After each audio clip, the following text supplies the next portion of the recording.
খুব নরম সরম বিড়াল। সে খুব শান্তশিষ্ট হয়ে থাকতো, কিন্তু আরেকটি ক্যারাটিক বদ বিড়াল এসে ওকে মারে আর বলে আমার সাথে লাগ। তারপর বিড়ালটি ওর সাথে পারে না বলে সবাই হাসাহাসি করে। তারপর বিড়ালটি আস্তে আস্তে আস্তে আস্তে নীরবভাবে চলে যায়। হঠাৎ সে দেখে একজন বিড়াল ক্যারাটে শেখায়। সেখানে গিয়ে সে অনেক ক্যারাটে শেখে। শিখতে শিখতে শিখে শিখতে এরকম পর্যায়ে চলে যায় যে সে বড় চ্যাম্পিয়ন পর্যায়ে চলে যায়। তারপরে সে সেই খেলার মধ্যে জয়েন দেয়, যে এই খেলার মধ্যে জয়েন দিলে হারানো যাবে। সেই স্কুলের সেই দুষ্টু বিড়ালটার সাথে তার খেলা হয় এবং খেলতে খেলতে খেলতে খেলতে তাকে হারিয়ে দেয়।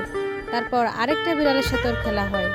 তারপর সে খেলতে খেলতে খেলতে খেলতে তাকেও হারিয়ে দেয়। তারপরে সে আরেকটা বিড়ালের সাথে খেলা করে এবং এটা ওকে হারিয়ে দেয় এবং লাস্ট পর্যায়ে সে ট্রফিটা জিতে নেয়। সাকসেস সবার জন্য।